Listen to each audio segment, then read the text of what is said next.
Versalles era hermoso, pero olía a infierno.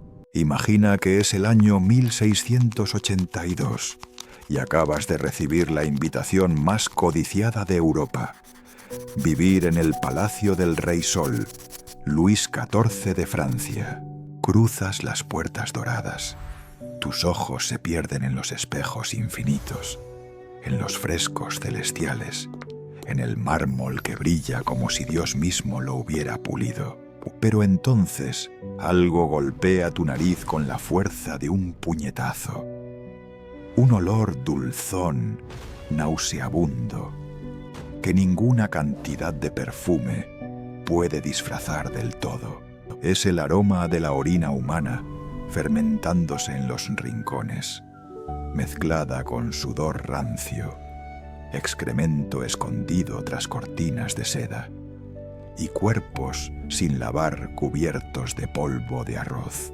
Bienvenido al paraíso más sucio de la historia, porque lo que las películas nunca te muestran, lo que los cuadros de museo ocultan bajo capas de óleo dorado, es que el palacio más lujoso jamás construido no tenía baños.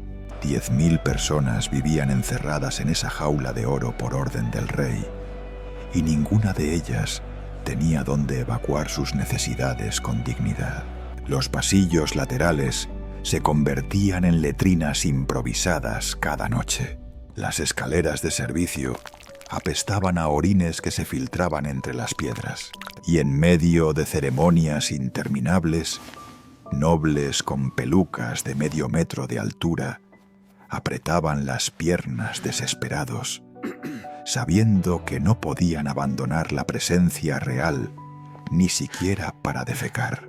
El protocolo lo exigía todo, incluida tu vejiga. Este no es un documental sobre arte, arquitectura o política. No hablaremos de batallas ganadas ni tratados firmados. Esto es sobre lo que ningún libro de historia se atreve a contar con honestidad brutal. ¿Cómo hacían sus necesidades los nobles más poderosos de Europa? ¿Cuántas veces al año se bañaba el hombre que gobernaba medio continente? ¿Qué vivía realmente bajo esas pelucas monumentales que hoy admiramos en retratos? ¿Por qué el perfume francés se convirtió en industria multimillonaria? La respuesta a todas esas preguntas es la misma, porque la elegancia era mentira y la sofisticación una máscara perfumada sobre la podredumbre. Vas a descubrir que María Antonieta no se lavaba el cabello durante meses, que Luis XIV consideraba el agua un veneno mortal para la piel, que los médicos de la corte prohibían los baños porque creían que abrían poros por donde entraban enfermedades mortales. Vas a entender por qué las damas llevaban rascadores de marfil colgando de sus vestidos como joyas, y por qué los salones de baile necesitaban ventanas abiertas incluso en pleno invierno, porque detrás de cada espejo, cada candelabro de cristal, cada tapiz flamenco, se escondía una verdad que tu nariz habría detectado al instante. Este lugar apestaba como ningún otro palacio en la historia europea. La historia no siempre es limpia, y la corte del Rey Sol, con todo su esplendor cegador, fue quizás el mejor ejemplo de que el poder y la higiene nunca fueron aliados, porque cuando el protocolo se vuelve más importante que la dignidad humana, cuando la apariencia importa más que la realidad, terminas construyendo el infierno más hermoso jamás diseñado. Un infierno donde el trono literal y metafóricamente olía peor que cualquier aldea campesina. Prepárate para respirar hondo, porque vamos a sumergirnos en la verdad nauseabunda que ningún cuadro de Versalles podrá mostrarte jamás. Cierra los ojos e imagina que eres un noble español en el año 1685. Has viajado durante semanas desde Madrid para conocer la maravilla que toda Europa menciona con reverencia: Versalles, el palacio del Rey Sol. Las cartas que has leído lo describen como el paraíso en la tierra, un lugar donde el mármol compite con las nubes y el oro cubre cada superficie, como si Midas mismo hubiera caminado por sus pasillos. Llegas al amanecer, cuando la niebla aún abraza los jardines infinitos, y lo primero que ves te roba el aliento. La fachada dorada brilla con los primeros rayos del sol, reflejándose en 1000 ventanas, como si el edificio entero estuviera hecho de luz solidificada. Es perfecto, es imposible, es todo lo que prometieron y más. Pero entonces abres la boca para respirar profundo, para llenar tus pulmones con el aire de la grandeza, y algo terrible sucede. Un olor denso, pegajoso, dulzón y nauseabundo al mismo tiempo se cuela por tu nariz y golpea directamente tu estómago. No es sutil, no es un matiz que puedas ignorar, es un puñetazo olfativo que hace que tu cerebro grite una sola palabra: podredumbre. Intentas identificar el origen, pero es imposible porque el hedor viene de todas partes, de las paredes, del suelo, del aire mismo que respiras. Y mientras tus ojos todavía admiran la belleza arquitectónica más impresionante de tu vida, tu nariz te está diciendo una verdad completamente diferente. Este lugar apesta como ningún otro sitio que hayas conocido jamás. ¿Qué está pasando? ¿Cómo puede ser que el edificio más lujoso del mundo, el hogar del rey más poderoso de Europa, huela peor que un mercado de pescado en agosto? La respuesta es tan simple como brutal. Versalles no tenía baños. Ninguno. Cero. Lee esa frase otra vez, porque es importante que entiendas la magnitud del desastre. El palacio, que costó el equivalente a 300.000 millones de dólares actuales en su construcción, que tiene 1.400 habitaciones, que alberga a 10.000 personas entre nobles, sirvientes, guardias y empleados, fue diseñado sin un solo retrete funcional. Luis XIV, el hombre que declaró sin ironía: «El Estado soy yo», que controlaba los destinos de 20 millones de franceses, que dictaba la moda en toda Europa, construyó su obra maestra arquitectónica sin considerar por un segundo dónde iban a defecar todas esas personas. No es que no supieran cómo construir baños. Los romanos 1500 años antes ya tenían letrinas con sistemas de agua corriente. Los castillos medievales tenían retretes que desembocaban en fosos o ríos. Incluso los campesinos más pobres tenían letrinas al fondo de sus chozas. Pero Versalles, el símbolo máximo del poder absoluto, el lugar diseñado para demostrar que Francia era superior a todas las demás naciones, simplemente ignoró esa necesidad básica humana. ¿Por qué? Porque Luis XIV estaba tan obsesionado con crear un teatro político perfecto que olvidó que sus actores tenían cuerpos reales con funciones corporales reales. El palacio no era un hogar, era un escenario. Y en el escenario de Versalles, las necesidades fisiológicas no estaban en el guión. Así que imagina lo que sucedía cada día.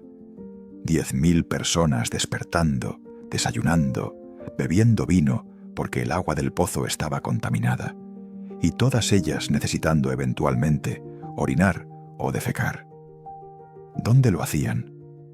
Los nobles tenían sillas perforadas, portátiles llamadas chaises percées, básicamente orinales de lujo, con respaldo que un sirviente llevaba a tu habitación cuando lo pedías. Pero aquí está el problema. Incluso esos orinales tenían que vaciarse en algún lugar, y ese lugar era generalmente la ventana más cercana. Sí, leíste bien. El contenido se arrojaba directamente a los jardines o patios interiores, Los sirvientes, por su parte, no tenían ni siquiera ese privilegio. Ellos usaban los rincones de las escaleras de servicio, los pasillos laterales poco transitados, o cualquier esquina oscura donde pudieran agacharse sin ser vistos. Y cuando había ceremonias oficiales, cuando el rey celebraba una de sus legendarias fiestas que duraban horas, la situación se volvía desesperada.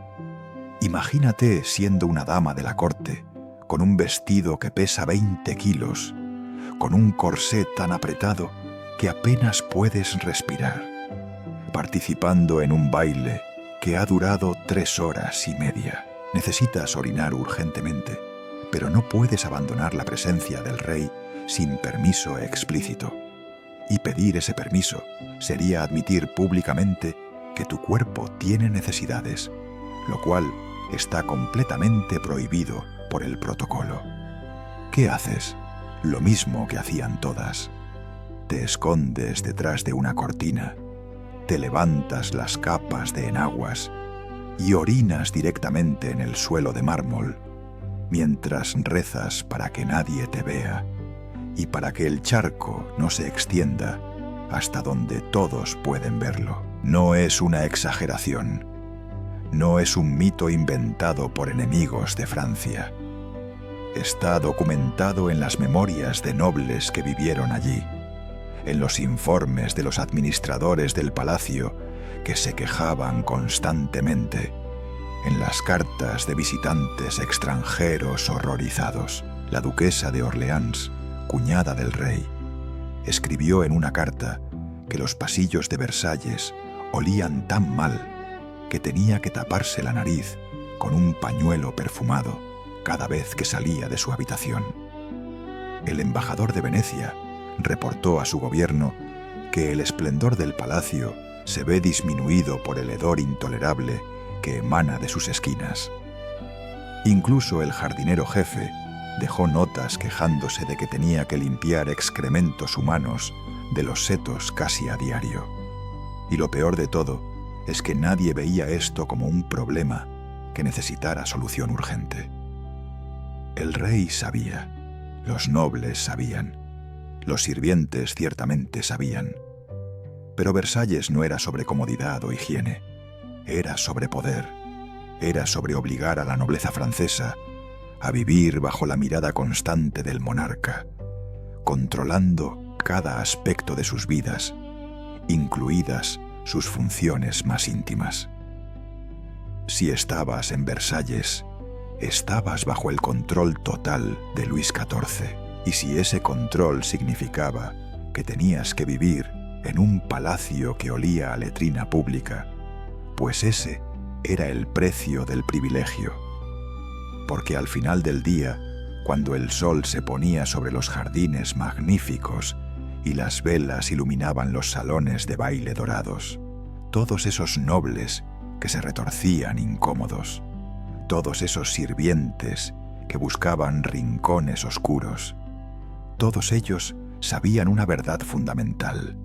Estaban atrapados en la jaula más hermosa y más apestosa jamás construida por el ser humano. Este era Versalles, el palacio que cambió la arquitectura europea para siempre, el lugar que todos los reyes posteriores intentaron copiar, el símbolo máximo del absolutismo, y olía exactamente como lo que era, un teatro de apariencias donde la elegancia era solo el disfraz perfumado de una realidad repugnante. ¿Estás preparado para descubrir qué más se escondía detrás de esos espejos dorados? Porque te prometo que el olor era solo el principio del horror. Hagamos una pregunta que ningún cuadro de museo responderá jamás. ¿Dónde cagas cuando vives en el palacio más grande de Europa y no hay baños? No es una pregunta vulgar. Es la pregunta más importante para entender la realidad de Versalles. Porque puedes admirar los techos pintados por Lebrun, puedes maravillarte con la galería de los espejos, puedes estudiar cada batalla ganada por Luis XIV, Pero si no entiendes el problema básico de la defecación colectiva, no entiendes nada de lo que realmente era vivir allí. Así que vamos a hablar de lo que nadie quiere mencionar. 10.000 personas encerradas en un palacio sin retretes funcionales, todas ellas comiendo, bebiendo y eventualmente necesitando evacuar. Empecemos con el rey, porque todo en Versalles giraba alrededor de él. Luis XIV tenía una chaise percée, una silla con un agujero en el asiento y un orinal debajo, forrada en terciopelo rojo y decorada con el escudo real. Cuando necesitaba usarla, lo cual sucedía varias veces al día, un sirviente específico llamado el porte-chaise la traía ceremoniosamente. Y aquí está la parte que necesitas entender. El rey cagaba frente a audiencia. No estoy exagerando. El monarca más poderoso de Europa recibía a nobles, embajadores y cortesanos mientras estaba sentado en su silla perforada, evacuando sus intestinos. ¿Por qué? Porque en la corte francesa, presenciar cualquier momento de la vida del rey era un privilegio, incluidos los más íntimos. Si el rey te permitía estar presente durante su evacuación matutina, significaba que confiaba en ti, que eras importante. Pero el protocolo se volvía aún más absurdo. Durante las ceremonias oficiales, que podían durar 5, 6 horas sin interrupción, el rey no podía levantarse. El protocolo real lo prohibía. Entonces, ¿qué hacía cuando la naturaleza llamaba en medio de una misa de 3 horas o un consejo de estado interminable? Tenía un sistema. Debajo de su trono, oculto por cortinas estratégicamente colocadas, había una chaise percée de emergencia. El rey simplemente se levantaba discretamente, se giraba, hacía sus necesidades y volvía a sentarse. Los nobles presentes fingían no notar nada, aunque el olor era imposible de ignorar. Pero reconocer públicamente lo que acababa de pasar habría sido una violación mortal del protocolo. Así que todos respiraban por la boca, mantenían la expresión neutral y continuaban como si nada hubiera sucedido. Ahora multiplica ese problema por 10.000, porque si el rey con todo su poder tenía que lidiar con esta indignidad, imagina lo que les tocaba a los demás. Los nobles de alto rango tenían sus propias chaises, percées en sus habitaciones, pero eso creaba otro problema. ¿Dónde vaciabas el contenido? La respuesta oficial era que los sirvientes debían llevarlo a pozos específicos en los sótanos del palacio. La respuesta real era que la mayoría del tiempo, porque era más rápido y más fácil, simplemente lo arrojaban por la ventana más cercana. Los jardines de Versalles, esos mismos jardines que aparecen en postales y que turistas de todo el mundo fotografían hoy, estaban literalmente fertilizados con excrementos humanos frescos. Había zonas enteras donde no podías caminar sin pisar heces. Los jardineros se quejaban constantemente. Pero, ¿qué podían hacer? No había suficientes pozos, no había suficientes sirvientes, y ciertamente no había suficiente tiempo para hacer 20 viajes diarios al sótano. Pero al menos los nobles tenían habitaciones privadas. Los sirvientes, los guardias, los cocineros, los cientos de empleados que hacían funcionar la maquinaria de Versalles no tenían ese lujo. Ellos usaban lo que estaba disponible. Las escaleras de servicio se convirtieron en letrinas improvisadas. Los pasillos laterales que no usaba la nobleza apestaban permanentemente a orina fermentada. Los rincones oscuros detrás de tapices y cortinas se transformaban en retretes de emergencia. Y cuando no había ningún lugar discreto disponible, la gente simplemente iba al jardín, se escondía detrás de un seto o una estatua y hacía lo que tenía que hacer. No había otra opción. La alternativa era aguantar durante horas. Y eso simplemente no era posible cuando tu turno de trabajo duraba 16 horas. Y luego estaban las situaciones realmente desesperadas, las ceremonias públicas. Imagina que eres una dama de compañía de la reina María Teresa. Estás participando en una procesión religiosa que ha durado ya horas. Llevas un vestido que pesa 18 kilos, con 5 capas de enaguas almidonadas. Tu corsé está tan apretado que apenas puedes expandir completamente tus pulmones. Has bebido vino en el desayuno porque el agua del palacio te da diarrea. Y ahora tu vejiga está a punto de explotar. Pero no puedes irte. El protocolo dice que nadie puede abandonar la presencia de la familia real sin permiso explícito, y pedir ese permiso sería reconocer públicamente que tu cuerpo tiene necesidades, lo cual es impensable para una dama de alta alcurnia. ¿Qué haces? Lo mismo que hacían todas. Esperas un momento de distracción, te deslizas detrás de una columna o cortina gruesa y orinas directamente en el suelo.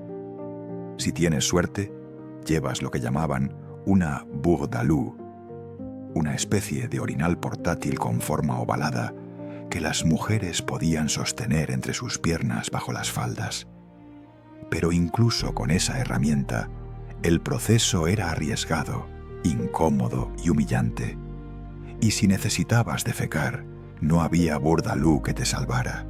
Tenías que aguantar hasta que la ceremonia terminara, rezando para que tu cuerpo cooperara, sabiendo que si fallabas el olor, te delataría instantáneamente frente a toda la corte. La vergüenza social de ser identificada como la que se cagó durante la misa podía arruinar tu reputación para siempre. Los hombres no lo tenían mucho mejor. Sí, podían orinar con más facilidad, discretamente contra una pared o en una esquina oscura.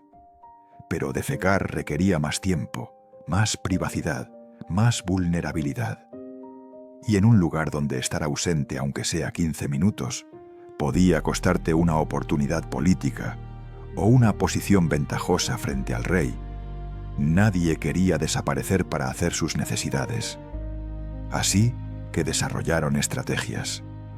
Memorizar qué pasillos estaban menos vigilados, qué cortinas eran lo suficientemente gruesas para esconderse, qué momentos del día había menos tráfico.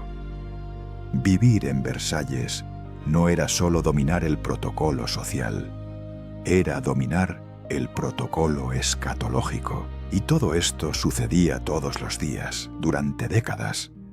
No era una emergencia ocasional, era la normalidad.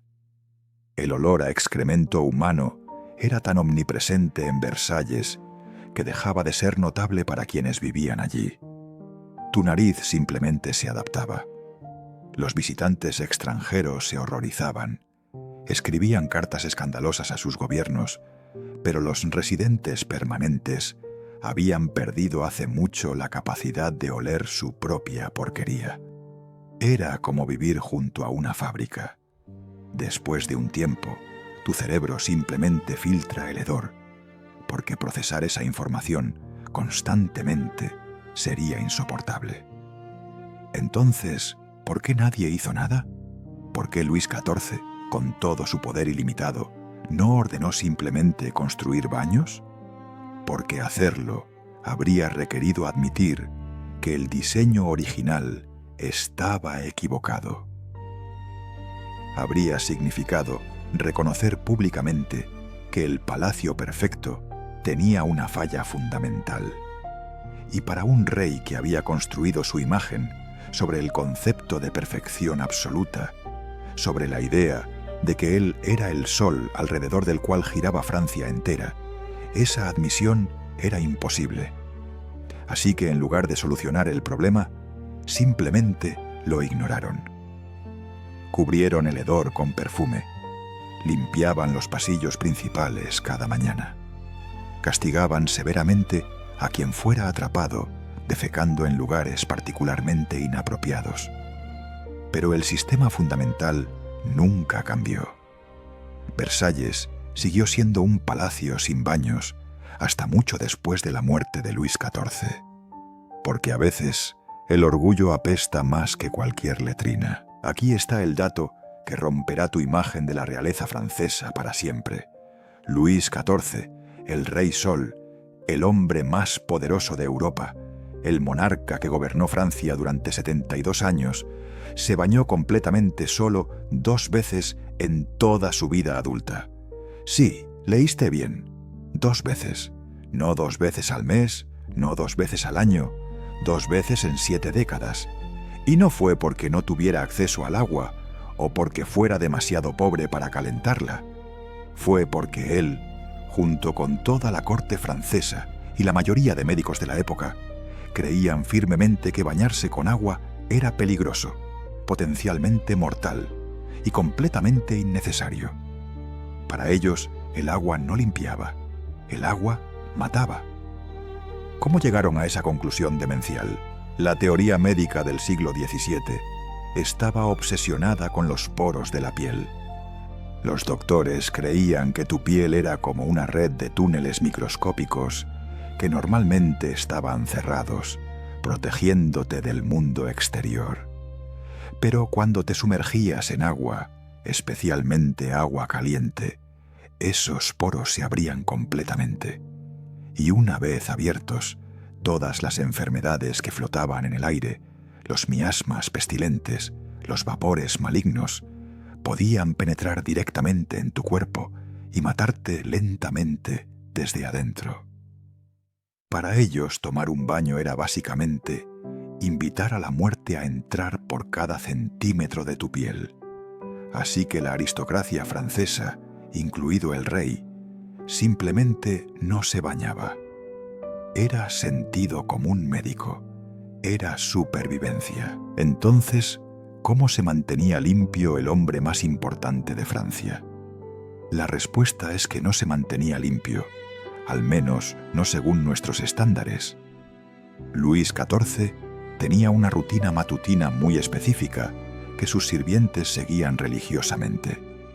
Primero, lo despertaban y le quitaban su camisón de dormir, que estaba empapado de sudor, porque dormía en una habitación con chimenea encendida y cortinas pesadas que no dejaban circular el aire.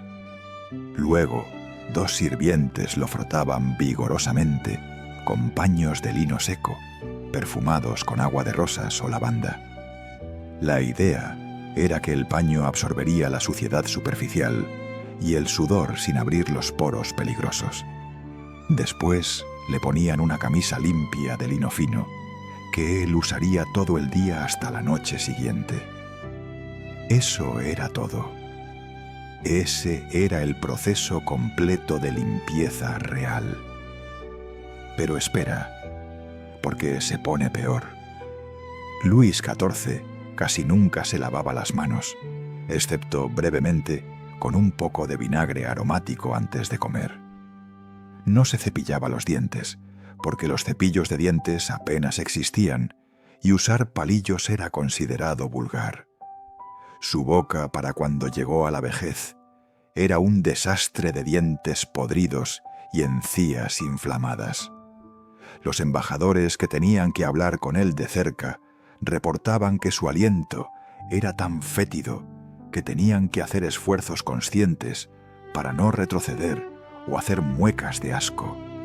Y no podían ofrecerle mentas o hierbas para masticar, porque eso habría sido un insulto mortal que podría costarles la cabeza. Así que simplemente aguantaban, respiraban por la boca y rezaban para que la audiencia terminara rápido. Ahora piensa en las implicaciones de esto. El rey no se lavaba las manos adecuadamente. Luego comía con los dedos como era costumbre en la época. Luego se tocaba la cara. Luego tocaba documentos oficiales. Luego estrechaba manos de nobles. Las bacterias se transferían constantemente de persona a persona. Las infecciones de piel eran endémicas en Versalles. Los forúnculos, los abscesos, las erupciones misteriosas que aparecían y desaparecían. Todo esto era completamente normal. El propio rey sufrió múltiples cirugías dolorosas durante su vida, incluida una operación de hemorroides sin anestesia que lo dejó gritando durante horas. ¿Por qué tenía hemorroides tan severas? Probablemente por una combinación de dieta rica en carne, falta de higiene anal adecuada y el hecho de que pasaba horas sentado en sillas sin moverse porque el protocolo lo exigía. Y aquí está la ironía más cruel.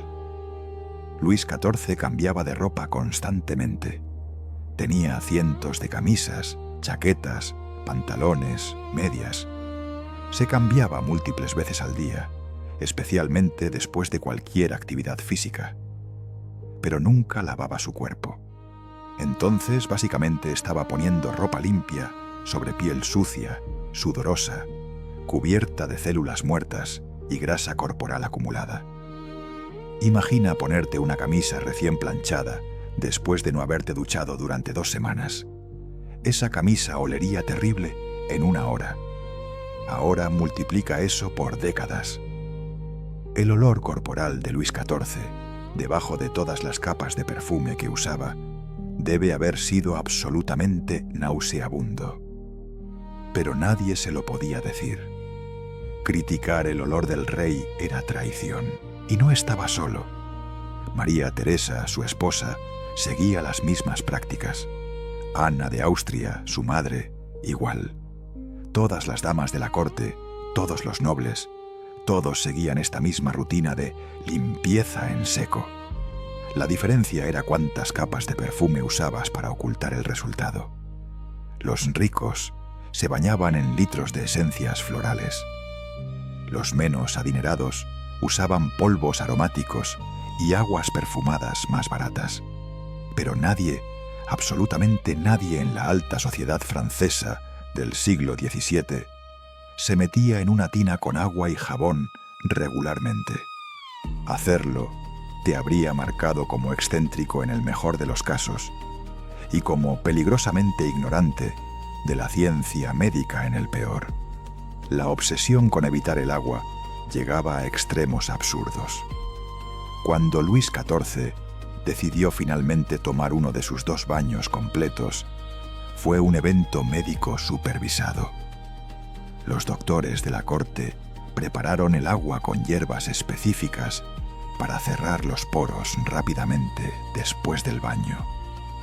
La temperatura se midió cuidadosamente para que no estuviera ni muy caliente ni muy fría. El rey solo permaneció en el agua durante minutos, no horas, y después fue envuelto inmediatamente en mantas calientes y se le dio vino fortificado para restaurar el equilibrio de sus humores que supuestamente el agua había alterado. Todo el proceso era tratado como una operación médica arriesgada, no como un acto placentero de higiene personal. ¿Y sabes qué es lo más perturbador de todo esto? Que no era ignorancia primitiva. Estos eran los intelectuales más educados de Europa. La corte francesa incluía a algunos de los mejores médicos, científicos y filósofos de la época. Tenían acceso a textos antiguos que describían las termas romanas. Sabían que civilizaciones anteriores se habían bañado regularmente, pero habían decidido activamente rechazar esa práctica porque su teoría médica contemporánea decía que era peligrosa. Eligieron la suciedad. Fue una decisión consciente basada en lo que creían que era conocimiento científico superior. El resultado era un rey que brillaba en público con sedas y joyas, pero que en privado tenía el cuerpo de alguien que no se había lavado adecuadamente en décadas. Su piel estaba constantemente irritada. Sus pliegues corporales, donde el sudor y las células muertas se acumulaban sin interrupción, desarrollaban infecciones recurrentes. Sus pies, encerrados en medias y zapatos elegantes todo el día, olían tan mal que sus ayudantes de cámara tenían que respirar por la boca cuando le quitaban los zapatos cada noche.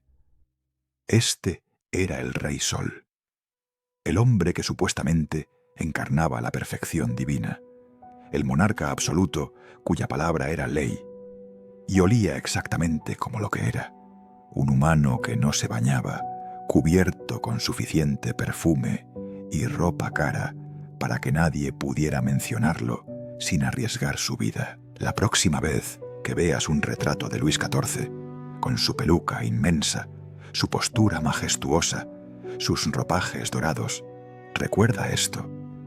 Ese hombre no se había lavado el cuerpo con agua y jabón, probablemente en meses. Su piel estaba cubierta de sudor seco, grasa corporal, células muertas y quién sabe qué más. Y todo el mundo a su alrededor vivía exactamente igual. Versalles no solo olía mal por los excrementos en los pasillos, olía mal porque estaba lleno de cuerpos humanos sin lavar, 10.000 personas que habían convertido la suciedad en virtud médica. El Rey Sol brillaba por fuera, pero por dentro era tan sucio como cualquier campesino. La única diferencia era que su mugre olía a rosas. Mira a cualquier retrato de la nobleza francesa del siglo XVII y verás lo mismo. Pelucas monumentales, estructuras de cabello que desafían la gravedad, torres capilares que pueden medir hasta 60 centímetros de altura. Son icónicas, son el símbolo visual de Versalles. Aparecen en cada película de época, en cada representación artística del período. Pero aquí está la verdad que ningún cuadro puede capturar. Esas pelucas no nacieron de la vanidad ni del deseo estético. Nacieron del asco. Nacieron porque la cabeza humana sin lavar se convierte en un ecosistema viviente de parásitos, y la aristocracia francesa necesitaba una solución que no implicara el acto prohibido de lavarse el cabello con agua. La solución fue radical. Córtate todo el pelo, rápatelo hasta el cráneo y cúbrelo con el cabello de otra persona muerta. Luis XIV inició la moda, pero no por vanidad. El rey comenzó a perder su cabello en sus 30s debido a una combinación de sífilis maltratada y el estrés constante del poder absoluto. En 1663, cuando tenía 25 años, su médico personal notó que mechones enteros se le caían cada mañana al peinarlo. Para un monarca cuya imagen de perfección divina era fundamental para mantener el control político, la calvicie era inaceptable. Así que ordenó a sus peluqueros crear pelucas cada vez más elaboradas, no para verse mejor, sino para verse normal, para ocultar una debilidad física que podría interpretarse como una debilidad del reino mismo. Lo que comenzó como solución médica se convirtió en declaración política. Si el rey usaba peluca, entonces todos los nobles que querían su favor también debían usarla. Pero aquí está el problema que nadie anticipó. Una peluca es básicamente un sombrero muy elaborado hecho de cabello humano. Y el cabello humano, especialmente cuando está pegado a un cráneo que nunca se lava, se convierte en el hogar perfecto para piojos. Los piojos adoran el cabello humano. Es su hábitat natural, su fuente de alimento, su zona de reproducción. Una hembra de piojo puede poner hasta 10 huevos por día, cada uno pegado firmemente a un mechón de pelo. En 3 semanas, esos huevos se convierten en adultos que ponen más huevos. Y en un ambiente donde nadie se lava la cabeza con agua, donde el cuero cabelludo acumula grasa, sudor, células muertas y polvo durante meses, los piojos no solo sobreviven, prosperan. Entonces imagina esto. Eres un noble en Versalles. Cada mañana, Tu sirviente te afeita la cabeza con una navaja porque el rastrojo molesta bajo la peluca, pero no te lava el cráneo con agua, porque eso abriría los poros y sería peligroso. Solo te frota con un paño seco. Luego coloca sobre tu cabeza recién afeitada, pero sin lavar, una peluca hecha de cabello humano, que pesa aproximadamente 1,5 kilos. Esa peluca ha sido usada ayer, anteayer, la semana pasada. Ha estado guardada en un armario donde otros insectos ya habitan. Y ahora está sellando tu cuero cabelludo en un ambiente cálido, húmedo, oscuro, perfecto, para que cualquier piojo que ya vivía en la peluca se transfiera felizmente a tu piel. En cuestión de horas, empiezas a sentir ese picor característico. Algo se mueve en tu cabeza, pero no puedes rascarte. El protocolo social lo prohíbe. Rascarse la cabeza en público era considerado un gesto vulgar, primitivo, propio de campesinos. Un noble nunca demostraría que tiene comezón, porque eso implicaría admitir que algo vive en su cabello, y admitir que tienes piojos sería reconocer que eres sucio, aunque literalmente todos en Versalles tenían piojos. Era universal, era inevitable, pero hablar de ello, reconocerlo públicamente, estaba absolutamente prohibido. Así que desarrollaron una solución ingeniosa: los rascadores de cabeza, pequeñas varitas de marfil, plata u oro con una punta curva, diseñada específicamente para meterse debajo de la peluca y rascar el cuero cabelludo sin tener que usar tus manos. Estos rascadores eran joyas. Las damas los llevaban colgando de sus cinturones como accesorios de moda. Los hombres los guardaban en bolsillos especiales de sus chaquetas. Algunos estaban decorados con piedras preciosas, grabados con iniciales, diseñados por los mejores orfebres de París. Pero su función era puramente práctica: permitirte rascar tu cabeza infestada de piojos sin que nadie notara que lo estabas haciendo. Metías discretamente la varilla bajo tu peluca, llegabas hasta el punto específico donde los piojos estaban mordiendo tu piel, rascabas vigorosamente y luego sacabas la herramienta como si nada. Todo esto mientras mantenías una conversación elegante sobre filosofía o política. Era un arte, era supervivencia social, pero los piojos eran solo parte del ecosistema capilar. Debajo de esas pelucas también vivía caspa acumulada durante semanas, porque nunca lavabas tu cuero cabelludo adecuadamente. Vivían escamas de piel muerta que se desprendían constantemente y quedaban atrapadas entre los mechones de la peluca. Vivía sudor seco mezclado con polvos que usabas para limpiar el cabello, creando una pasta grasosa que se pegaba a todo. Y ocasionalmente, si tenías mala suerte, también vivían liendres de piojos tan abundantes que cuando finalmente te quitabas la peluca en la noche, podías ver literalmente cientos de pequeños huevos blancos pegados a los mechones internos. Era repugnante, era normal, era la vida en Versalles. Y las pelucas empeoraban con el tiempo.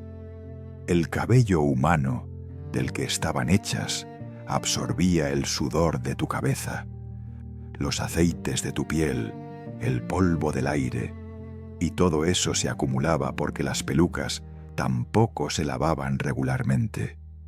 Lavar una peluca era un proceso complicado que podía dañarla permanentemente, así que la mayoría de nobles simplemente las usaban hasta que el olor se volvía insoportable, o hasta que los piojos eran tan abundantes que la peluca literalmente se movía sola.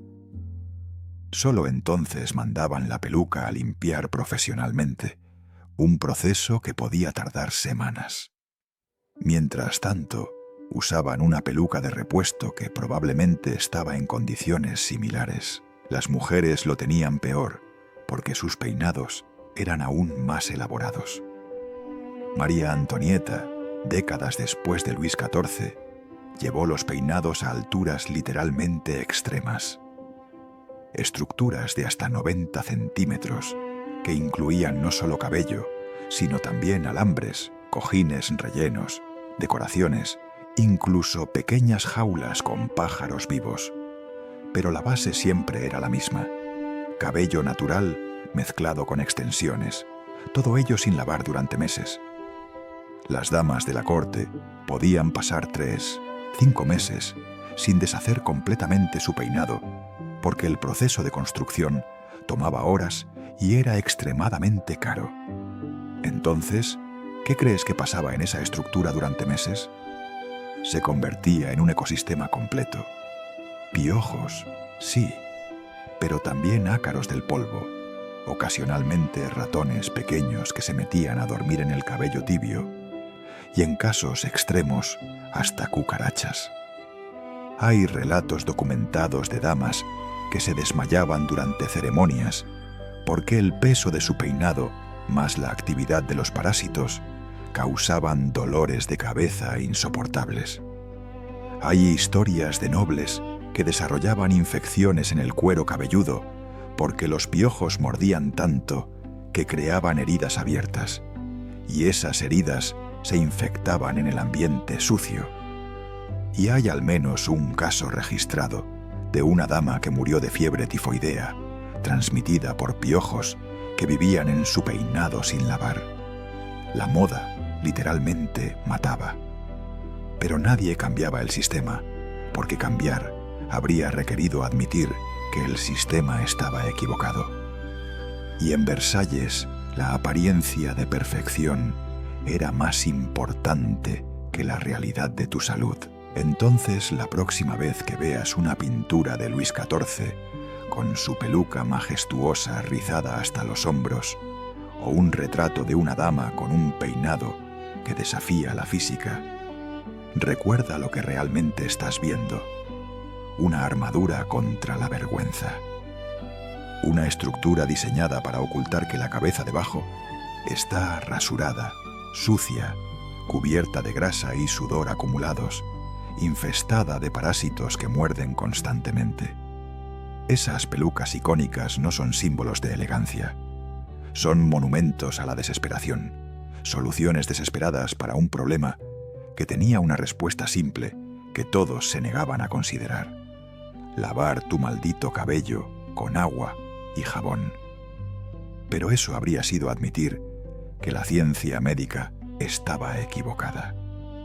Y en el siglo XVII francés era más fácil vivir con piojos que admitir un error. Hoy, el perfume francés es sinónimo de lujo, elegancia, sofisticación.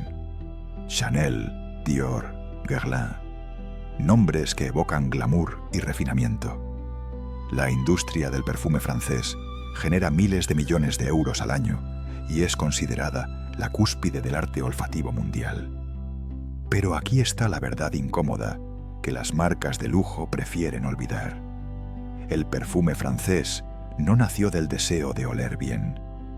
Nació de la necesidad desesperada de ocultar lo repugnante que olía la aristocracia. Grasse, la capital mundial del perfume, floreció porque Versalles apestaba. La industria más elegante de Francia tiene sus raíces en la podredumbre literal de cuerpos sin lavar y palacios sin baños. En el siglo XVII, el perfume no era un accesorio opcional, era una herramienta de supervivencia social. Imagina que eres una dama de la corte que no se ha bañado en 3 meses. Tu cuerpo ha acumulado capas de sudor seco, grasa corporal, células muertas, todo ello fermentando bajo vestidos que no se lavan porque están hechos de sedas y terciopelos que el agua arruinaría. Tus axilas desprenden un olor acre y penetrante. Tus pies, encerrados en medias y zapatos todo el día, huelen a queso podrido. Tu boca exhala el aliento fétido de dientes sin cepillar, y comida descomponiéndose entre las encías. Y tienes que pasar 8 horas en el salón de baile, rodeada de cientos de personas en tu misma condición. ¿Cómo lo soportas? Perfume. Litros de perfume. Los nobles de Versalles no se aplicaban perfume como lo hacemos hoy, unas gotas discretas en las muñecas y el cuello. Se bañaban en él, literalmente. Empapaban pañuelos enteros en esencias concentradas y los llevaban en la mano todo el día, llevándoselos constantemente a la nariz para filtrar el olor del mundo a su alrededor. Rociaban su ropa con aguas perfumadas hasta que la tela goteaba. Frotaban pomadas aromáticas en sus axilas, entrepiernas, pies, cualquier parte del cuerpo que produjera olor especialmente ofensivo. Algunos nobles gastaban más dinero en perfume al año que en comida. No era vanidad. Era necesidad básica para funcionar en sociedad sin provocar arcadas en quienes te rodeaban. Y las cantidades eran obscenas. Luis XIV usaba personalmente más perfume en un mes que una persona moderna usaría en toda su vida. Tenía perfumistas de la corte cuyo único trabajo era crear nuevas fragancias específicamente para él. Cada mañana, después de su rutina de limpieza en seco con paños, sus sirvientes lo rociaban con agua de colonia desde la cabeza hasta los pies. Luego, aplicaban polvos aromáticos en su cuerpo. Luego, frotaban pomadas perfumadas en sus manos y cuello. Sus pelucas eran regularmente fumigadas con incienso aromático. Sus habitaciones tenían quemadores de esencias funcionando constantemente. El rey vivía en una nube permanente de fragancias mixtas, intentando crear una barrera olfativa entre su cuerpo real y el mundo exterior. Pero aquí está el problema con usar perfume para ocultar suciedad. No funciona, no realmente. Lo que sucede es que creas una mezcla aún más nauseabunda. Imagina el olor a sudor rancio mezclado con lavanda. Piensa en el aroma de excremento humano combinado con agua de rosas. Visualiza el hedor de boca podrida, intentando ser enmascarado por clavo de olor. No se cancelan mutuamente, se potencian. Crean una sinfonía olfativa del infierno donde puedes oler tanto la podredumbre original como el intento desesperado de ocultarla. Los visitantes extranjeros que llegaban a Versalles describían este fenómeno con horror fascinado. Podías oler simultáneamente los perfumes más caros del mundo y el hedor más asqueroso imaginable, compitiendo por dominar tu nariz.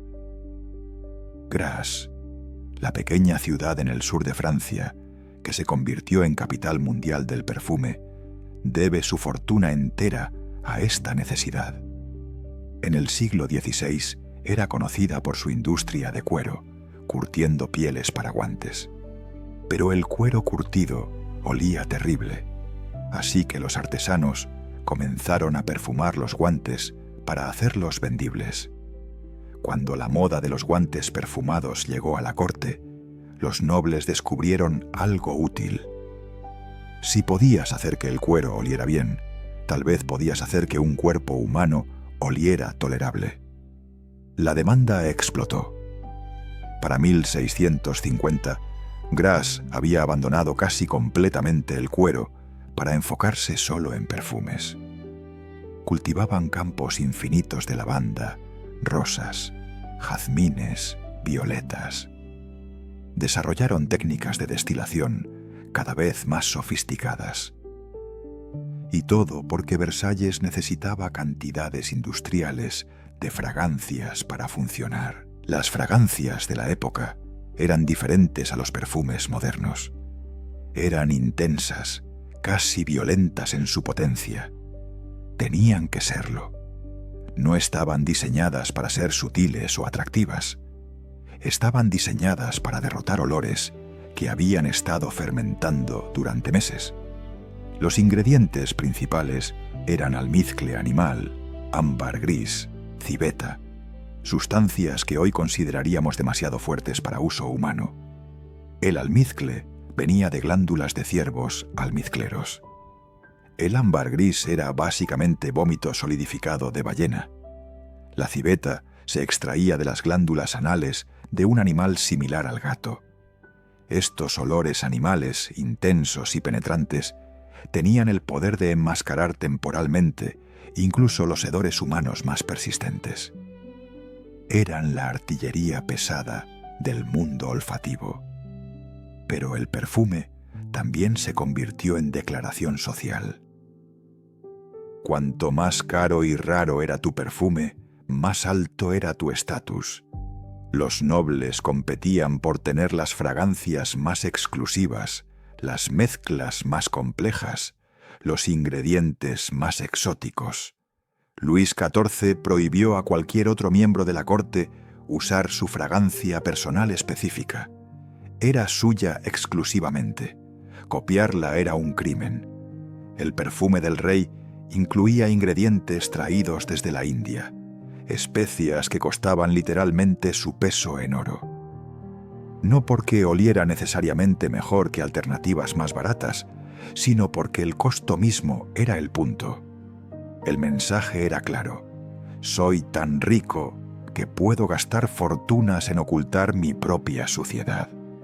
Y ninguno de ustedes puede permitirse hacer lo mismo tan bien como yo. Las mujeres llevaban pomandros, pequeñas bolas perforadas de metal precioso, que contenían mezclas de especias y resinas aromáticas.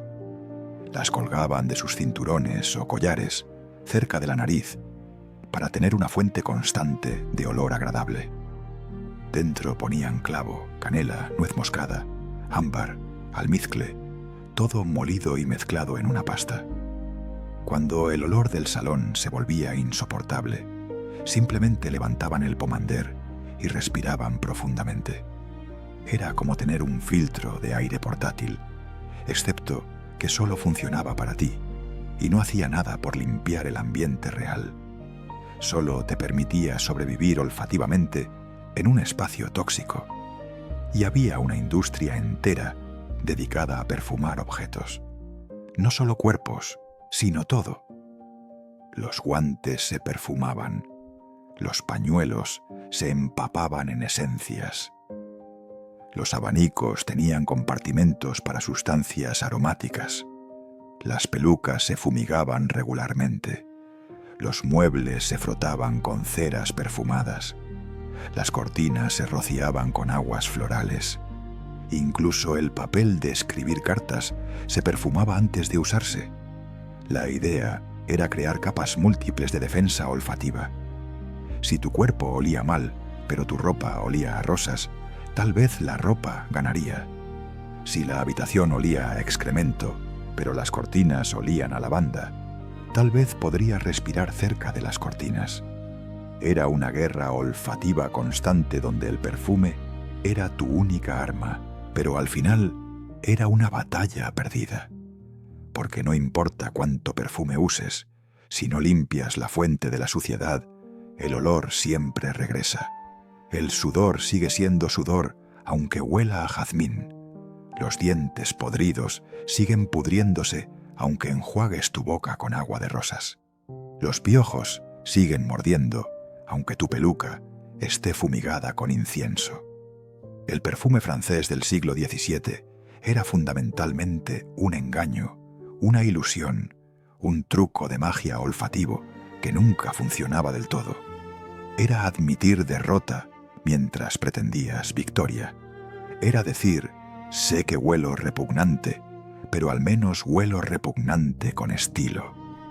Y esa contradicción, esa tensión entre la elegancia de la fragancia y la repugnancia de lo que ocultaba, esa es la verdadera esencia de Versalles. Hermoso en la superficie, podrido en el interior.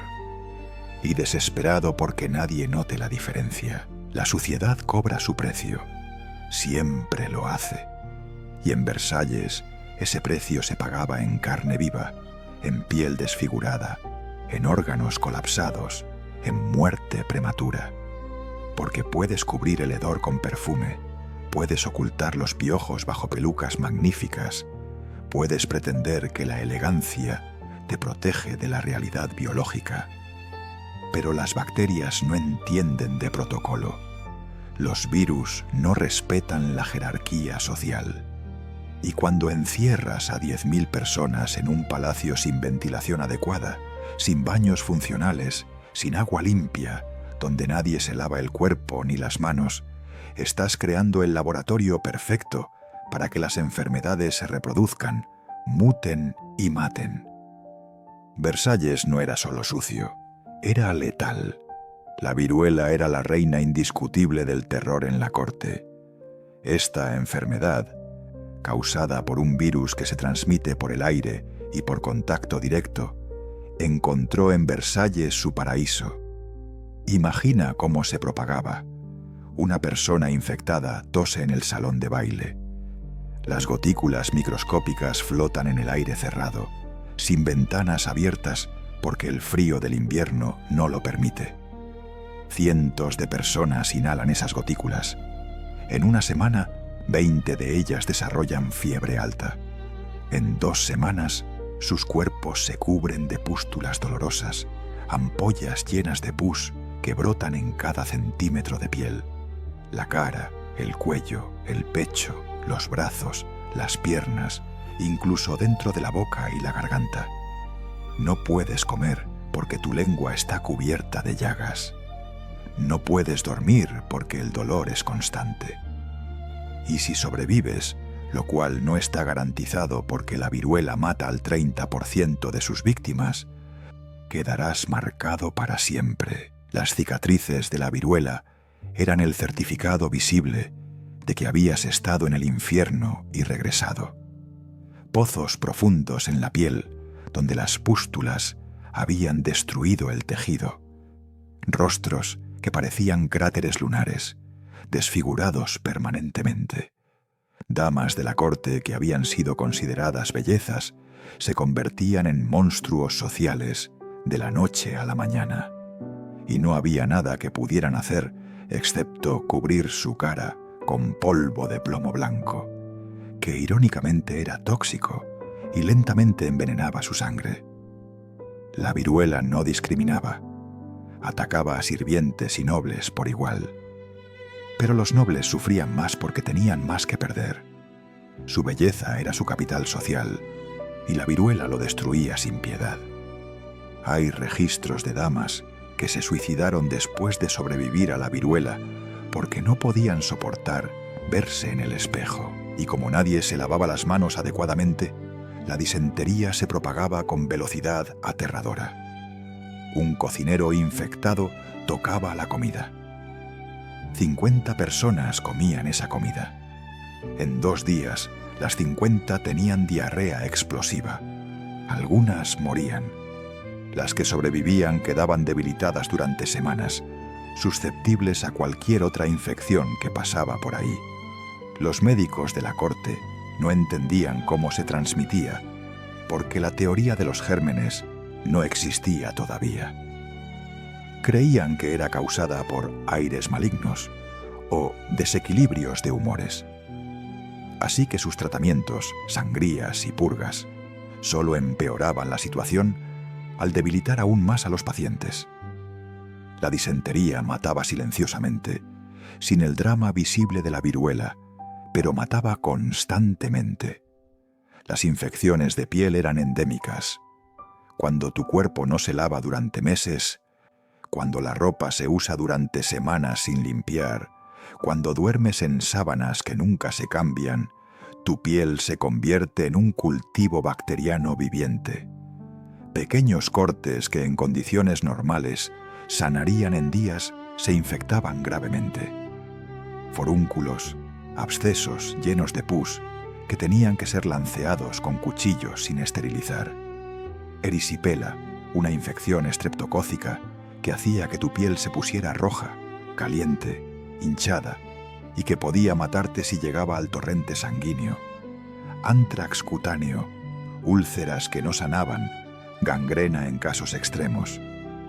Los nobles vivían en un estado constante de guerra contra su propia piel y perdían regularmente. Luis XIV mismo sufrió múltiples infecciones durante su vida. La más famosa fue su fístula anal, una abertura anormal entre el recto y la piel externa que le causaba dolor constante y supuración.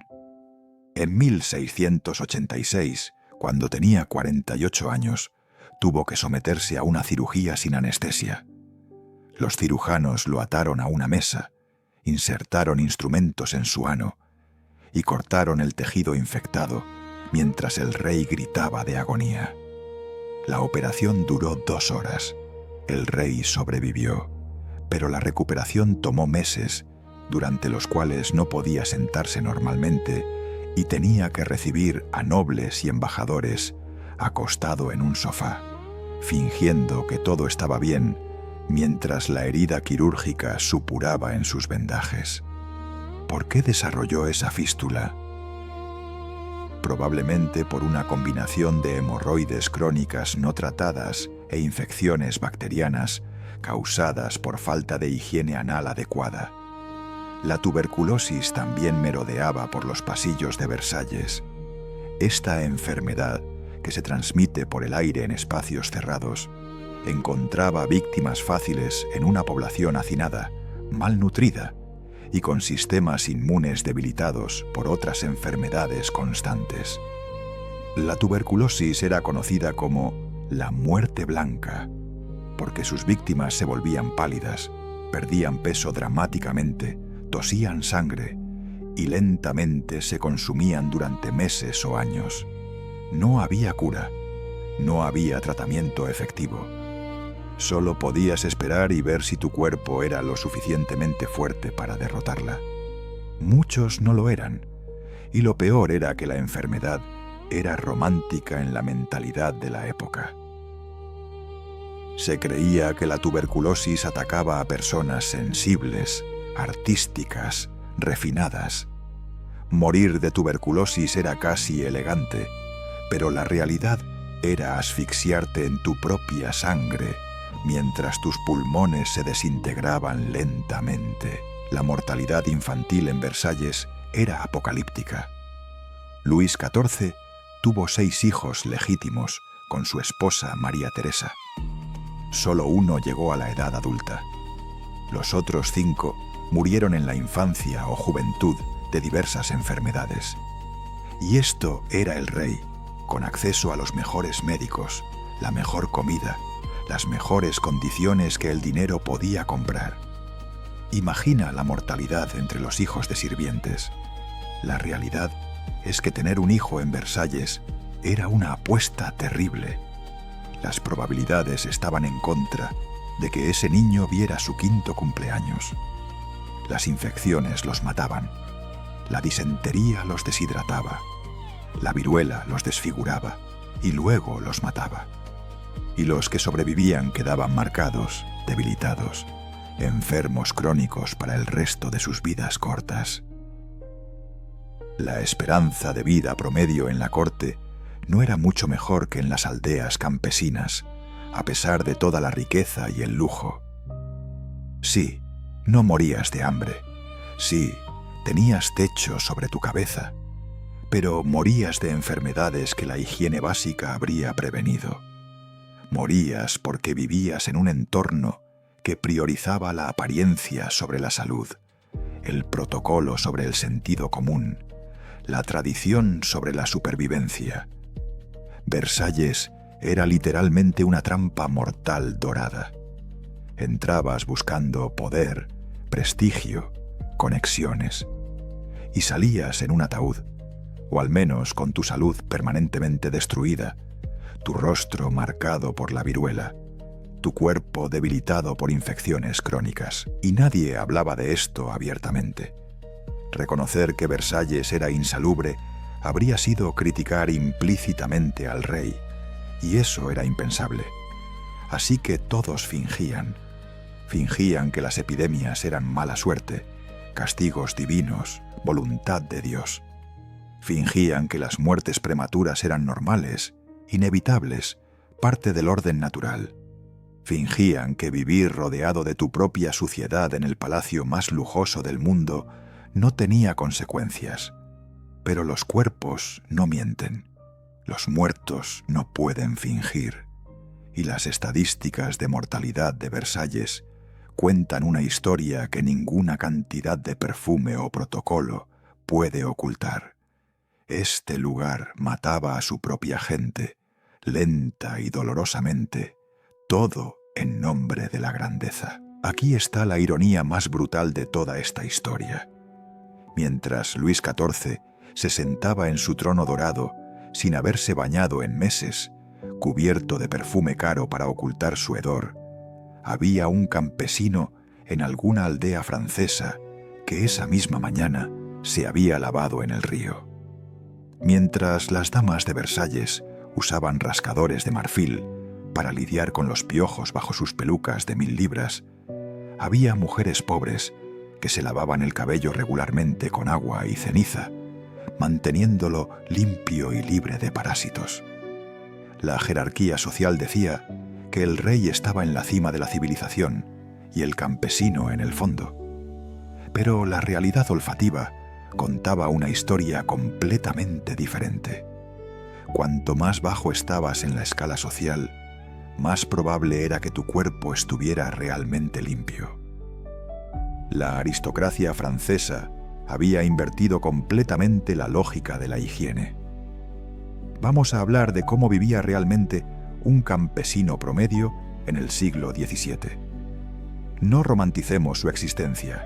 Era dura, brutal, llena de trabajo físico agotador, desde el amanecer hasta el anochecer. Pero en términos de higiene básica, el campesino tenía ventajas enormes sobre el noble.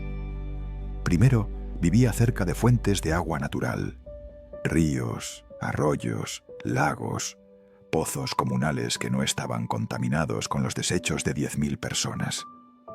Segundo, no tenía ninguna teoría médica estúpida que le dijera que el agua era peligrosa. Los campesinos se habían estado lavando en ríos durante milenios sin que ningún médico de corte viniera a decirles que era mortal. Y tercero, el trabajo físico que realizaban los hacía sudar constantemente. Así que lavarse no era opcional, era necesidad práctica. El campesino francés típico se lavaba en el río o arroyo local al menos una vez a la semana, a menudo más. No era un baño elaborado con sales perfumadas y aceites exóticos. Era agua fría, tal vez un pedazo de jabón hecho en casa con grasa animal y ceniza de madera, y un cepillado vigoroso con las manos o un trapo áspero. Pero funcionaba. Eliminaba el sudor, la suciedad, las células muertas. Mantenía la piel saludable. Prevenía las infecciones cutáneas crónicas que plagaban a la nobleza. Y sí, el agua fría probablemente era incómoda, especialmente en invierno, pero era infinitamente más efectiva que frotarse con un paño seco perfumado, que era todo lo que hacía el rey. La limpieza real versus la ilusión de limpieza. El campesino ganaba, y las letrinas campesinas, aunque primitivas, eran superiores al sistema de Versalles. La aldea típica tenía letrinas comunales al borde del pueblo, simples agujeros profundos en la tierra cubiertos con estructuras de madera. Sí, olían mal, sí, no eran cómodas, pero estaban fuera de las áreas de vivienda, lejos de donde la gente comía y dormía. Los desechos se acumulaban en el agujero, eventualmente se cubrían con tierra y se cavaba uno nuevo. Era un sistema básico pero funcional que mantenía la mierda separada de los humanos. Compara eso con Versalles, donde nobles literalmente defecaban en los pasillos donde luego caminaban. El campesino más pobre de Francia tenía mejor manejo de desechos que el palacio más rico del mundo. Piensa en esa verdad por un momento. La ropa del campesino también era más higiénica, irónicamente. Sí, tenían menos ropa que un noble, tal vez 2 o 3 mudas en total. Pero esa ropa estaba hecha de lino o lana, materiales que podían lavarse vigorosamente en agua, hirviendo sin destruirse. Y la lavaban regularmente. Una vez por semana o cada 2 semanas, las mujeres de la aldea iban al río con sus cestas de ropa sucia, la golpeaban contra las piedras, la frotaban con jabón casero, la aclaraban en agua corriente. Era trabajo brutal que te destrozaba las manos y la espalda, pero resultaba en ropa genuinamente limpia. Mientras tanto, en Versalles, los vestidos de seda y terciopelo nunca se lavaban, porque el agua los arruinaría. Solo se ventilaban, se perfumaban, se cepillaban para quitar el polvo visible. Pero el sudor acumulado, las bacterias, los fluidos corporales, todo eso permanecía en la tela para siempre. El cabello del campesino también estaba más limpio. Las mujeres campesinas se lavaban el pelo con agua y ceniza, que actuaba como un champú básico alcalino que disolvía la grasa. No era placentero. La ceniza era áspera y el proceso era incómodo, pero mataba piojos, eliminaba la grasa acumulada y mantenía el cuero cabelludo saludable. Algunas usaban vinagre como enjuague final, que ayudaba a desenredar y añadía brillo. Y luego peinaban su cabello meticulosamente, no con rascadores de marfil diseñados para llegar bajo pelucas sin quitarlas, sino con peines simples de madera que arrastraban los piojos muertos y las liendres. Compara eso con una dama de Versalles que no se había quitado su peinado elaborado en meses. No hay competencia. La campesina tenía el cabello más limpio y probablemente tenía menos parásitos también. Incluso la higiene dental era mejor en las clases bajas. No porque tuvieran mejores herramientas, sino porque su dieta era menos destructiva. Los campesinos comían pan negro, gachas de avena, verduras, ocasionalmente algo de carne salada. Muy poco azúcar, que era un lujo caro. Su dieta era aburrida y monótona, pero no pudría sus dientes tan rápidamente. Los nobles, por otro lado, tenían acceso a azúcar refinada, pasteles elaborados, frutas confitadas, todo lo cual aceleraba la caries dental. Luis XIV perdió la mayoría de sus dientes antes de los 50 años. Muchos campesinos mantenían sus dientes hasta edades mucho más avanzadas, aunque eventualmente también los perdían. Pero la velocidad de destrucción era diferente. La dieta rica pudría más rápido que la dieta pobre. Y había otro factor, el espacio. Un campesino vivía en una choza pequeña, sí, pero esa choza tenía la puerta abierta durante el día. El aire circulaba, el humo de la chimenea salía. Los olores no se acumulaban en capas durante meses. Cuando hacía calor en verano, trabajaban afuera la mayor parte del día bajo el cielo abierto. Los olores corporales se dispersaban en el viento. Compara eso con Versalles. Habitaciones sin ventilación adecuada, pasillos cerrados, miles de cuerpos apiñados en espacios diseñados para impresionar, pero no para vivir saludablemente. El aire en Versalles era aire reciclado, respirado 1000 veces, cargado con el sudor y el aliento de multitudes. El aire en la aldea era fresco, limpio, renovado constantemente. Otra victoria para el campesino, pero aquí está la parte más fascinante. Los nobles sabían esto. Sabían que olían peor que el pueblo. Había una conciencia incómoda de esta inversión. Por eso reaccionaban con tanto desprecio cuando tenían que interactuar con campesinos. No era solo clasismo abstracto, era defensividad, era proyección.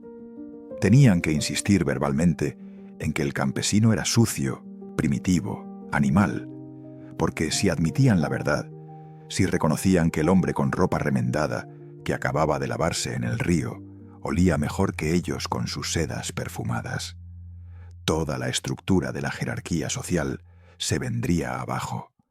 La superioridad aristocrática dependía de mantener la ilusión de que eran más refinados en todos los aspectos, y la higiene amenazaba esa ilusión constantemente. Entonces crearon todo un lenguaje de código para lidiar con esta contradicción. Los nobles no estaban sucios, estaban delicadamente perfumados. No tenían piojos, tenían sensibilidad capilar. No apestaban, tenían fragancias complejas. Mientras tanto, los campesinos que realmente se lavaban eran descritos como crudos, sin refinar, demasiado expuestos a los elementos. Inventaron una narrativa completa donde la limpieza real era vulgar y la suciedad perfumada era sofisticación. Y funcionó. Funcionó tan bien que incluso hoy, siglos después, cuando pensamos en la aristocracia francesa, pensamos en elegancia. Y cuando pensamos en campesinos, pensamos en suciedad. Pero la realidad era exactamente al revés. Y lo más triste es que esta inversión no era necesaria. Luis XIV tenía recursos ilimitados. Podría haber construido baños magníficos con agua corriente. Podría haber contratado a los mejores ingenieros hidráulicos de Europa para crear sistemas de alcantarillado. Podría haber instalado termas romanas en el sótano de Versalles y haber iniciado una moda de baños diarios. Habría sido caro, sí, pero era el hombre más rico de Europa. El dinero no era el problema. El problema era el orgullo. El problema era admitir que la teoría médica oficial estaba equivocada. El problema era que los campesinos analfabetos, guiados solo por el sentido común y la tradición, sabían más sobre higiene básica que los médicos más educados de la corte. Y esa admisión era imposible para un sistema basado en la supremacía intelectual de la élite. Así que el rey siguió sin bañarse. Los nobles siguieron usando pelucas infestadas. Las damas siguieron perfumándose hasta el punto de intoxicación. Y en alguna aldea francesa, una mujer campesina se metió en el río una mañana de verano, se lavó el cabello con ceniza y agua, salió limpia y refrescada, y nunca supo que en ese momento preciso ella estaba más limpia que la reina de Francia.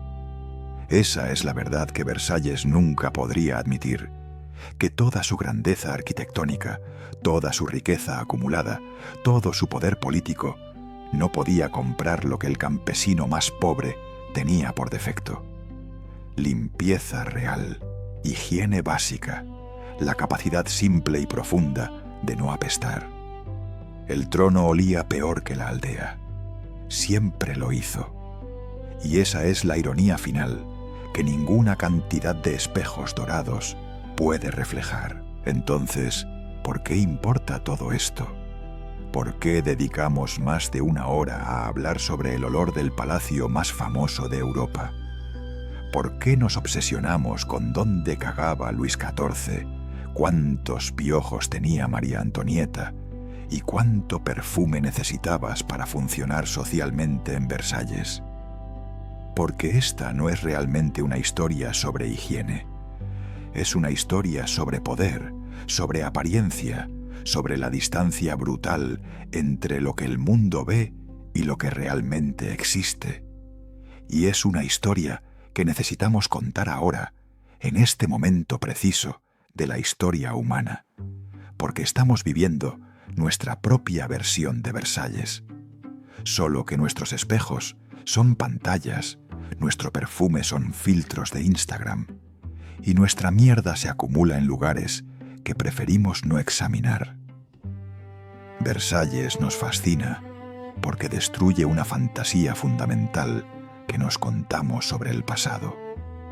Queremos creer que la grandeza era limpia, que los reyes y reinas que aparecen en cuadros majestuosos, rodeados de oro y mármol, vivían vidas igualmente pulidas y perfectas.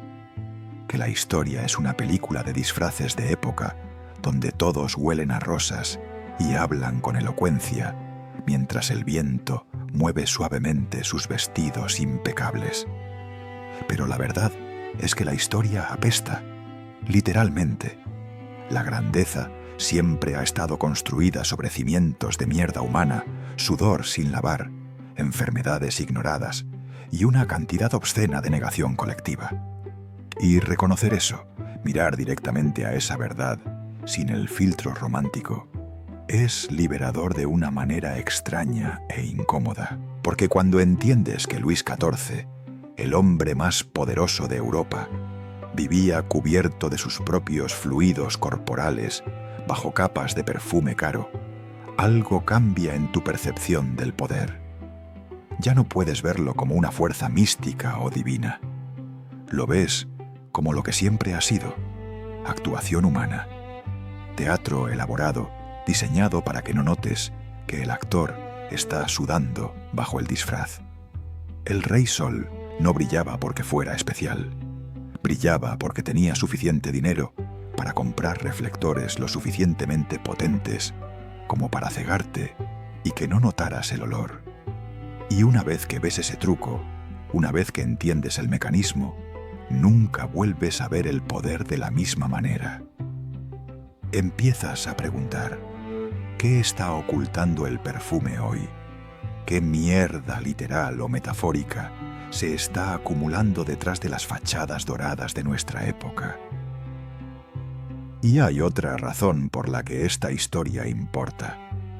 Nos recuerda nuestra fragilidad biológica. Vivimos en una era de abundancia sanitaria sin precedentes. Tienes acceso a agua limpia con solo girar un grifo. Puedes ducharte diariamente sin que ningún médico te diga que es peligroso. Tienes retretes que eliminan tus desechos con un solo botón. Tienes antibióticos que pueden curar infecciones que habrían matado a un rey. Tienes champú diseñado específicamente para matar piojos en una sola aplicación. Todo esto te parece normal, obvio, garantizado, pero no lo es. Toda esta infraestructura de limpieza es increíblemente reciente y frágil. Hace solo 300 años, el hombre más rico del planeta no podía comprar lo que tú tienes gratis. Y en un colapso civilizatorio, que es más posible de lo que nos gusta admitir, podrías perder todo esto en semanas. Versalles nos enseña que la civilización no es una línea recta ascendente de progreso inevitable. Es una construcción frágil que requiere mantenimiento constante. Los romanos tenían baños públicos, acueductos, sistemas de alcantarillado sofisticados. Luego esa civilización colapsó, y 1000 años después los reyes europeos estaban defecando en orinales portátiles porque habían olvidado cómo construir lo que los romanos consideraban básico. El conocimiento se puede perder. Las prácticas higiénicas pueden retroceder. Y cuando eso sucede, no es el campesino quien sufre más, es quien está en la cima, es quien vive en el palacio sin baños, rodeado de lujo inútil, demasiado orgulloso para admitir que algo está fundamentalmente roto. Versalles es una advertencia. La arrogancia huele peor que la ignorancia. También hay algo profundamente democrático en enfocarnos en la higiene, porque la suciedad es el gran igualador. No importa cuánto poder tengas, cuánto dinero acumules, qué títulos ostentes, tu cuerpo hace las mismas cosas que el cuerpo de cualquier otro humano. Sudas, defecas, desarrollas parásitos si no te lavas, enfermas si vives en condiciones insalubres. Luis XIV podía declarar que el Estado era él, pero no podía declarar que su cuerpo estaba exento de las leyes biológicas. El rey tenía el mismo olor a mierda que el campesino cuando no se limpiaba. Y reconocer eso, hablar de eso abiertamente, es un acto radical de desmitificación. Es recordar que debajo de todas las jerarquías artificiales que creamos, somos todos solo cuerpos, frágiles, sucios, mortales, humanos. Y finalmente, esta historia existe porque es fascinante, porque hay algo magnético en el contraste entre la belleza extrema y la fealdad extrema. Versalles es ese contraste perfecto, el palacio más hermoso construido sobre la higiene más asquerosa. Y nuestros cerebros no pueden resistir esa tensión. Queremos resolverla, entenderla, explorarla, hasta que tenga sentido. Es la misma razón por la que no puedes dejar de mirar un accidente de tráfico. Es la misma atracción mórbida que nos hace leer sobre desastres, crímenes, catástrofes. No es que seamos malas personas, es que somos humanos, y los humanos están programados para prestar atención a las cosas que no encajan, a las contradicciones que amenazan nuestra comprensión del mundo. Versalles no encaja, no debería existir de la manera que existió. Y por eso no podemos dejar de hablar de ello. Entonces, esto es lo que realmente hemos estado haciendo durante la última hora. No solo hablar de un palacio sucio. Hemos estado practicando una forma de ver la historia que es más honesta, más humana, más útil que la versión pulida que te enseñaron en la escuela. Hemos estado entrenando tu nariz mental para detectar cuando algo huele mal, incluso cuando está cubierto de oro.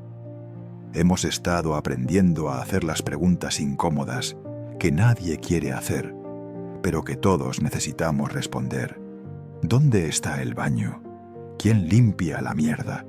¿Qué están ocultando con perfume? Porque esas preguntas básicas, escatológicas, aparentemente vulgares, revelan más sobre cómo funcionaba realmente una sociedad que cualquier análisis de sus tratados políticos o sus obras de arte. Y la lección más importante de Versalles es esta: la apariencia no es realidad. El espejo puede mostrar magnificencia, pero tu nariz conoce la verdad. El poder puede construir fachadas impresionantes, pero no puede eliminar las necesidades básicas del cuerpo humano. Y cuando una sociedad prioriza la imagen sobre la función, cuando el protocolo se vuelve más importante que la salud, cuando admitir un error es imposible por orgullo, el resultado inevitable es un palacio hermoso que huele a infierno. Vivimos en una época de imágenes perfectamente editadas, de vidas curadas para el consumo público, de fachadas que ocultan realidades complicadas. Y Versalles nos recuerda que esto no es nuevo. Los humanos siempre hemos preferido la ilusión cómoda sobre la verdad incómoda. Pero eventualmente, siempre, inevitablemente, el olor te delata. Así que comparte esta historia con esa persona que siempre soñó con vivir como un rey. Recuérdale que la corona es hermosa pero pesada, que el trono es dorado pero incómodo, y que el palacio huele peor que la aldea. Recuérdale que a veces el poder no te da lo que necesitas, solo lo que otros ven. Y recuérdale que la historia no es una fantasía romántica de príncipes y princesas. Es sudor, piojos, disentería y la lucha constante por mantener alguna dignidad cuando tu cuerpo está gritando sus necesidades más básicas. Porque la historia no siempre es limpia. De hecho, casi nunca lo es. Pero siempre, siempre es fascinante. Y la verdad, por más que apeste, vale más que cualquier cantidad de perfume. Suscríbete y activa la campanita si crees que podrías sobrevivir en estas circunstancias. Porque ahora sabes lo que realmente significaba vivir en el paraíso más apestoso jamás construido. Y con ese conocimiento nunca volverás a ver un cuadro de Versalles de la misma manera. Los espejos seguirán brillando, el oro seguirá resplandeciendo, pero tu nariz mental siempre recordará. Detrás de toda esa belleza, alguien necesitaba cagar. Y no tenía dónde hacerlo dignamente.